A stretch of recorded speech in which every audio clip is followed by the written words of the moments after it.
Olá, amigos do agro, espalhados por esse Brasil de meu Deus, sejam bem-vindos a mais uma edição do programa Café Rural através das mídias sociais. O nosso espaço que a gente senta para discutir as principais ações, os problemas, os desafios que nós temos e que teremos pela frente. Hoje, em nosso programa, nós vamos bater um papo especial com o deputado estadual, Paulo Câmara, que está rodando bastante a região, vivenciando o agro no extremo sul da Bahia, e a gente vai aproveitar essa oportunidade para falar mais sobre o setor e buscar as boas parcerias com políticos realmente comprometidos com o setor para nos ajudar nessa luta cotidiana que não é fácil. Deputado, é uma honra recebê-lo pela primeira vez aqui no Café Rural. Bem-vindo, meu amigo. Olha, eu que agradeço aqui essa oportunidade, aqui ao vivo agora com o nosso amigo famoso Carlos Brita, o pioneiro que traz a referência do Café Rural, que fala com agro, com emoção, com propriedade, com conhecimento e que defende essa bandeira, que é a bandeira que eu defendo, a bandeira que eu escolhi para o meu mandato, Carlos, porque eu compreendo que o agronegócio é a coluna de sustentação do nosso país e do nosso estado. O Brasil, a Bahia, viveu aí uma pandemia muito forte. Sim. Crise sanitária, econômica, social. E o setor que manteve o nosso estado e o nosso país em pé foi o agronegócio. E hoje a gente percebe que o setor político está se aproximando mais da gente, o que dá um pouco de luz, um pouco de esperança. Como que o senhor avalia todo esse desenrolar e a importância do setor na economia nacional, já que o amigo é economista? Olha, o PIB da balança comercial do nosso estado, 22,3% é do agronegócio, do país quase 25%. Então esses números refletem, diz o que o agro representa. Praticamente um a cada três empregos. Um quarto da nossa economia, é do agronegócio. Se você observar onde o agro é forte, você tem um setor imobiliário de expansão, você tem um comércio forte, você tem empregos capacitados, você tem capacidade técnica, os melhores salários estão nessa região onde o agro é forte. Então o agro já provou e não precisa provar mais nada. O que o agro precisa é do apoio do poder público. Eu até costumo brincar, Carlos, que se o poder público não se interferir no agro, já está fazendo uma grande ajuda. Porque toda vez que se interfere, às vezes é muito mais para prejudicar do que ajudar. Se você for olhar a nossa legislação brasileira, quase 134 itens que tem que ser acatados pelo setor para poder ter uma licença ambiental, às vezes abrir uma tarefa de terra, o que quer que seja. É uma das mais rigorosas, se não a mais rigorosa do mundo. E você vem falar que o agro é que devasta, que o agro é que cria problema ambiental negativo. Aqui no Brasil, não. Aqui nós temos ainda muitas áreas preservadas. Eu pude sobrevoar ali a região de São Desidério até Luiz Eduardo Magalhães. Inclusive os fazendeiros locais deixaram uma faixa única de mata, preservação, com conhecimento, com tecnicidade, com planejamento, enfim. O agricultor fazendo o que há de melhor para preservar o meio ambiente. Deputado, a gente vai conversando com o setor e nós temos muitos problemas. Quando a gente olha aqui hoje, nós temos um órgão do Estado, o INEMA, mas está o tempo todo em cima dos produtores, dificultando, fazendo de tudo. Nós temos a questão das estradas. Hoje, se o senhor for para o nosso interior hoje, se prepara o coração. Nós não temos estrada, dá para fazer rali. Há uma dificuldade muito grande do poder público de auxiliar os produtores nisso. O produtor não precisa de muito, ele precisa de segurança no campo e ele precisa de acesso. Por que essa dificuldade tão grande? Já que nós temos aqui do lado o Espírito Santo, que até nas lavouras de café o poder público chega junto e faz as estradas até dentro das lavouras de café, por entender. Aqui na Bahia a gente tem esse problema. E o senhor já tem uma vida no poder público, 4 mandatos de vereador, agora deputado estadual. O que falta para a gente ajustar isso daí e dar cada vez mais força ao produtor, ao setor? Olha, primeiro falta boa vontade política. Quando você tem boa vontade, você consegue se resolver tudo. O que eu sempre compreendi, sempre observei antes de ser deputado, é que falar o agricultor, ele se resolve. O agro anda por si só, o agro não precisa do poder público. Pelo contrário, o agro precisa do apoio sim. Como você falou, a estrada vicinal é de competência de quem? Ou da prefeitura ou do governo, aquela estrada que chega até lá. Quando você fala em segurança no campo, quantos estoques de medicamentos, de produtos que são utilizados na lavoura são roubados. A questão do gado também está sendo roubado. A questão de segurança é a questão de quem? E quando você melhora a estrada vicinal, você melhora desde aquele pequeno produtor que às vezes tem uma tarefa de terra, 2 tarefas, que vai ali colher poucos litros de leite, que vai chegar na mesa do consumidor, até aquele que tem uma carreta de soja para poder transportar. Isso é obrigação do poder público, é dever do poder público. O que sempre observei, e agora eu tenho observado com foco melhor, é quando o governo federal passou a dar mais visibilidade e a compreender e ajudar mais o agro. Foi nesse governo agora que começou. O agro passou a surgir para o país com uma força motriz graças ao governo federal nesse momento. Então houve esse despertar e conhecimento da população como um todo, que o agro sim é que mantém a nossa sustentação, a nossa balança comercial e que coloca comida na mesa. E se o poder público cumprir o mínimo da sua obrigação, você falou do caso do INEMA. O INEMA demora de 6 a 8 anos para dar uma outorga de água. Outorga de água. De 6 a 8 anos, quer dizer, não cumpre a sua obrigação. Quer dizer, quando você vê o agricultor querer fazer uma cultura irrigada, ele vai esperar 8 anos para ter uma licença, aí chega o INEMA para multar, para notificar, para embargar a sua terra. Quando ele não cumpre a sua obrigação, ele não está pedindo nada que não seja o seu direito legal. Então o poder público, como eu disse no início, se ele não puder ajudar, também não atrapalhe. Nas suas andanças, que você rodou de Tabela, Teixeira, Itamaraju, conversando muito com o produtor, o que você pôde perceber? Como é que está a expectativa desse pessoal e o que você sentiu de ânimo, de desânimo, de necessidade para o setor? Bom, primeiro o ânimo, nós temos 2 anos aí seguidos de boa lavoura, bons preços, índices pluviométricos muito bons, muito positivos, mas a gente sabe que isso não vai ser eterno. Então a pujança do setor a uma economia muito efervescente graças ao agronegócio. Em paralelo, há uma cobrança maior também para que o poder público nesse momento passe a aportar e ajudar. Então, ontem nós participamos aqui em Teixeira de Freitas da Agro e houve a reunião de todos os sindicatos rurais, pude participar da Assembleia Geral. E é unânime a queixa ou da Prefeitura ou do Governo do Estado com relação a essa ausência. Sim. Como ele disse, o Governo Federal já colocou a lupa, já colocou o holofote e já colocou para o Brasil o que significa o agro.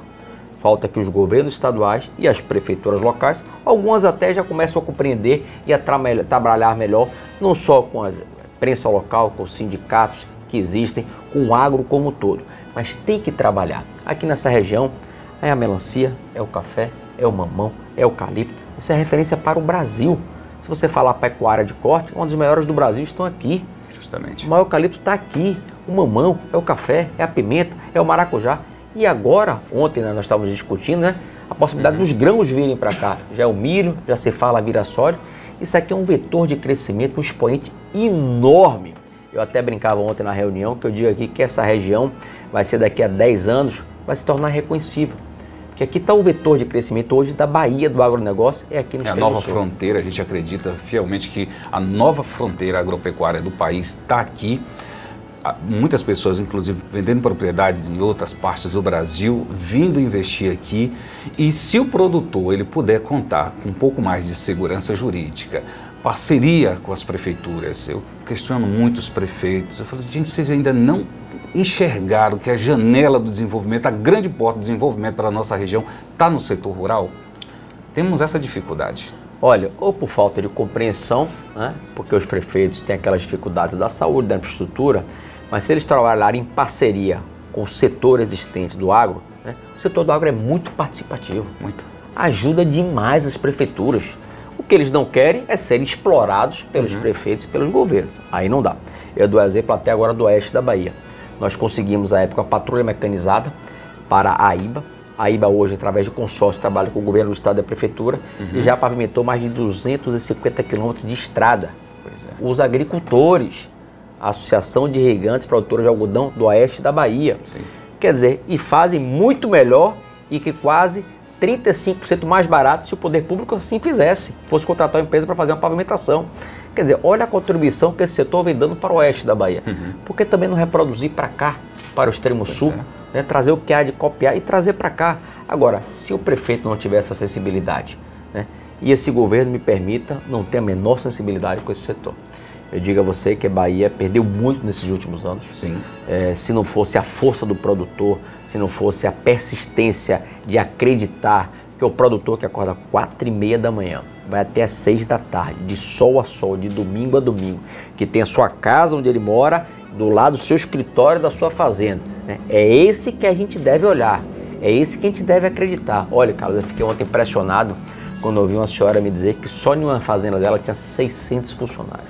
Qual é a indústria que tem 600 funcionários? Justamente. Você vai contar uma multinacional, de repente uma Ford, que tem lá 2.000 funcionários, um complexo, uma Braskem lá no polo petroquímico.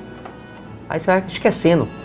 Quantas fazendas nós temos aí espalhadas por essa Bahia fora, com 500, 400, 600, 800 mil funcionários? É o que não falta. É o que não falta. Né? E que apoio nós temos que dar? Quando vem a indústria para cá, é isenção de PTU, de ICMS, de 10, 15, 20 anos. E aqui para o agronegócio é só dificuldade. Só dificuldade. Né? Só dificuldade. Só dificuldade. E se chegar com uma máquina, por exemplo, consegue para quê? Uma patrulha mecânica. Os produtores estão à disposição, ajuda no diesel, ajuda na manutenção, ajuda na alimentação do patrulheiro. Eles estão aí com vontade, mas ninguém aguenta mais, deputado. Não aguenta e a gente vai falando, parece que não abre os olhos para isso daí. E a gente às vezes vê o produtor sofrendo, é de cortar o coração. E ainda ser mal falado ainda nas faculdades e universidades ainda, que é o que a gente mais vê. Olha, eu até brinco com o setor, que você vê aquela propaganda, o agro é pop, o agro é tech. Sim. Mas o agro é que bota alimento com veneno na sua mesa, é o agro que desmata a Amazônia, é o agro que vai acabar com a água do rio. Quer dizer, a imagem negativa do agro é muito mais forte do que a imagem positiva. E tenha certeza que fala do agro, não dê 100% de desconto, dê 98% de desconto, que é tudo mentira, ou não tem razão de ser. A maior preservação ambiental está aqui na Bahia, está aqui no Brasil. Sim, nós temos mais de 60% da nossa vegetação nativa preservada. Nós temos mais do que uma Europa completa preservada em mata. Aqui. Aí quando você vê a França falar, eles acabaram com tudo. Eles destruíram tudo. E nós temos aqui o alimento da nossa mesa, está aqui sendo produzido aqui. Aqui, ó. Para se produzir um café desse aqui, vai chegar nesse ponto aqui, só de pragas, por baixo, baby que sabe melhor, umas 12. É de bicho mineiro, broca da haste, é fungo daqui, fungo de lá, mais adubação. Um período de muita chuva aí, pelo menos uma desbrota e mais umas 2 podas. Imagina o custo para se produzir isso aqui.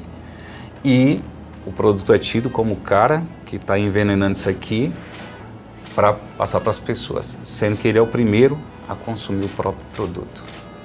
É muita desinformação, deputado. Olha, eu aprendi até recentemente agora que existe o protetor solar do café. Tem. Eu não sabia disso, né? Você vê o produtor aqui, o Ricardo Couro, me dizia que quando ele veio aqui há 25 anos atrás, tinham 2 ou 3 pragas. Hoje são 12 ou 13 pragas.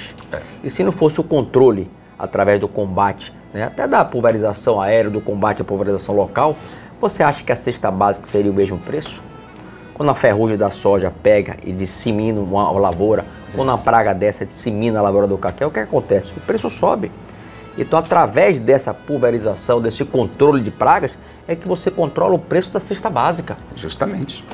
Porque quando falta o produto, quem é que mais vai sofrer? Se um feijão vai para R$50 o quilo, quem é que mais vai sofrer? É verdade. E para dizimar uma lavoura de feijão, de outras culturas, é um piscar de olhos. Eu digo sempre que quem descobrir uma fórmula verde, 100% verde, orgânica, para combater e se produzir em alta escala, é o novo bilionário do planeta. É só descobrir a fórmula que ele não vai precisar trabalhar com mais nada na vida. Eu quero aqui dar 2 exemplos de praga. Eu sou filho de ilhéense, meu pai tinha uma fazenda de cacau e na final da década de 80 veio a vassoura de bruxa. Acabou a terra. Acabou. Virou pó. Virou pó. E outra região do Guanambi, que era a maior produtora de algodão da Bahia, veio uma praga do bicudo e dizimou. Acabou a região. O empobrecimento da região é latente. Nós estamos falando de Ilhéus de 30 anos após e ainda não conseguiu se recuperar. Procede. Ilhéus era a terra do fruto do ouro. A economia, 25% do PIB da Bahia estava na região cacaueira. Justamente. E a Bahia começou a falir e a disseminar. Então, o que é que acontece? O agro já mostra a sua força. E as tecnologias que estão aí dizendo, vai desmatar, a população está crescendo, não vai ter alimento. Mentira! Quanto mais tecnologia, né, mais produtividade, maior quantidade de saca por hectare, muito mais a colheita. Então tudo que se fala do agro, ou é para contaminar, ou é para criar uma cortina de fumaça, ou então para fazer aquele famoso fake news. Não existe isso, gente. Olha, eu sou uma pessoa que não conhecia o que era o agro, conheci precisamente em maio de 2017, quando eu estive na Bahia Farm Show, em Luiz Eduardo Magalhães, e lá nós temos uma feira, que é a segunda maior feira do Brasil, que gera de negócio 1 bilhão e 400 milhões de reais em 5 dias de feira. Justamente. 1 bilhão e 400 milhões de reais. Olha a força do agro. E você vem dizer que esse setor não precisa ser ajudado? Esse setor precisa ser empurrado para frente, precisa ser alavancado, precisa bater palma de pé. Não o que acontece hoje com os governos, ou estadual, ou às vezes municipal, que pelo contrário, diz que o produtor não precisa de ajuda, que ele já sabe sobreviver. A pergunta é, quantos sobreviveram? Só para você ter ideia, Carlos, eu fiz essa pergunta lá no Oeste, só 30% tiveram êxito. E a grande maioria que deixaram as suas terras não conseguiram. Então é muito difícil você ficar em pé, como você falou. É uma praga, é uma chuva em excesso, é a terra que escolhe errado, é um investimento que ele faz errado e a pessoa quebra. Quebra. Aí você olha hoje o Carlos muito bem sucedido, o Paulo muito bem sucedido. Vai olhar 30 anos atrás quando eles vieram para cá. De sol a sol, de domingo a domingo, plantando, colhendo, acertando, errando. Quer dizer, hoje porque ele está bem de vida, ele não precisa de ajuda. Pelo contrário, hoje ele permanece na sua terra, ele dá emprego, ele gera renda, ele gera receita, ele consegue capacitar produtores. Ontem que foi tocado, você acabou pensando aqui agora, sabe qual é o grande problema hoje aqui hoje? Pessoas para consertar selaria. Né? Você vê que o agro, desde o conserto de uma cela, assim, né? Até a tecnologia de uma máquina que custa 8 milhões de reais com a colheitadeira de algodão. Uma pessoa que dirige uma máquina dessa tem um salário de 6 mil reais. Quantas pessoas você conhece que ganham 6 mil reais? Quantas? De nível superior? Quantas pessoas? E você vê uma pessoa que tem um nível médio, que houve um treinamento específico, ganha 6 mil reais para pilotar uma máquina colheitadeira de algodão. E você tocou num assunto muito importante. Nós estamos sofrendo muito pela falta de uma mão de obra qualificada. Hoje nós temos uma deficiência. Nós ainda estamos muito aquém nos nossos representantes a nível federal. Temos bons nomes, mas eu acredito que ainda não conseguiram compreender a importância do setor. E o senhor pode nos ajudar nessa questão. Olha, tenha certeza disso. Eu sou uma voz aqui ativa na Bahia. Eu procuro cumprir o meu papel com muita dignidade, com muito respeito ao setor, porque eu entendo que esse setor merece aplausos, respeito e incentivo. A gente, quanto homem público, enquanto servidor público, sou um servidor público e tenho um mandato temporário, eu não posso me utilizar do setor, porque eu sou passageiro e esse setor ficará. E se a gente não compreender o que esse setor significa para o nosso estado, é não querer compreender a Bahia. Porque você vai no extremo sul, onde nós estamos, você vai no oeste, você vai no norte, estive agora em Mucugê, você vê a família Borré, que é hoje a maior produtora de batata norte e nordeste, investindo 50 milhões de reais na vinicultura. Fazendo uma vinicultura lá belíssima, que vai ser muito melhor do que a do Rio Grande do Sul. Pelo solo, pela qualidade da água, pela qualidade do solo, pelo terroir, pela uva que está sendo produzida. Essa pessoa não merece incentivo? Quer dizer, 3 anos investindo em terra, trazendo especialistas de fora, botando toda a sua vida, um projeto, um sonho, e transformar uma região num novo roteiro de vinhos ali. Quer dizer, o que é que esse homem precisa? De incentivo. Que a gente não atrapalhe. A gente devia dar desconto de ICMS, de ISS, para que ele investisse mais 50 milhões, gerando mais emprego, mais renda. E pelo contrário, as pessoas, ele não precisa, ele já fez. Olha, a cabeça, a gente fala assim o seguinte, né, o brasileiro tem muito disso. Ele gasta 500 para não ver o sucesso do outro e perde 200. Bom, nosso tempo está chegando ao final, mas eu não poderia deixar de fazer uma pergunta. Como é que nós vamos fazer com o nosso presidente? Qual é a sua expectativa? Será que teremos Bolsonaro por mais 4 anos? Olha, roda a Bahia toda. Eu estou vendo um presidente aí bem posicionado, principalmente no nosso setor. Já está bastante consolidado. Eu acho que ele sofreu muitos ataques, ainda continua sofrendo muitos ataques, que às vezes sugerem alguma dúvida com relação ao posicionamento do presidente. Mas hoje é o candidato que pode derrotar o candidato Lula. Eu sou a pessoa que sempre estarei do outro lado do PT. Eu estarei ao lado do candidato que irá derrotar o presidente Lula. Hoje, você imaginar que um presidente desse pode retornar um ex-presidiário, que foi comprovado, o maior escândalo de corrupção do Brasil, estão no governo do PT, pensar em governar o nosso país é desesperador, desesperador. E compete a todos nós, homens públicos, pessoas que têm um pouco de discernimento e equilíbrio, a mudar a nossa chave. Como aqui na Bahia. Sim. Né? Se você me permite falar, não dá para ficar mais 4 anos com esse governo. Não dá, já deu, já chega. Já deu. Vamos repaginar, vamos olhar outras alternativas. Né? Vamos ver o que está aí de novo. Não dá para você continuar como está aqui hoje. Então eu espero e tenho certeza que o nosso governo federal continuará aí como está aí, contra esse sistema que está cada vez mais dando vez e voz ao setor do agro, colocando o homem do campo, botando a lupa e a lanterna para dizer para esse país que o agro existe, que o agro é necessário e que o agro é muito importante para a vida de todos nós. Ok. Deputado, eu quero lhe agradecer. Nos prestigiou durante a Feira do Produtor, rodou a região, conversou com o setor, está saindo muito bem inteirado das nossas necessidades e espero poder contar cada vez mais com sua força lá para defender o nosso setor. E muito obrigado pela participação, deputado. Olha, eu que agradeço a você a oportunidade, a paciência do amigo telespectador. É um prazer sempre grande estar batendo esse papo aqui com você. Eu acho que é a obrigação do público estar prestando esclarecimentos e espero, né, que o exemplo do Café Rural vá para toda a Bahia. Feliz daquela região, feliz daquele município que tem um programa exclusivo para falar do agro, para levar conhecimento, para levar informação, para dizer o que agro representa, não só para o seu município, para o seu estado. Parabéns a você, Carlos, parabéns à sua equipe que está aqui atrás da câmera, né, do Café Rural. Muito obrigado pela oportunidade, um forte abraço, fique com Deus. Obrigado. Satisfação.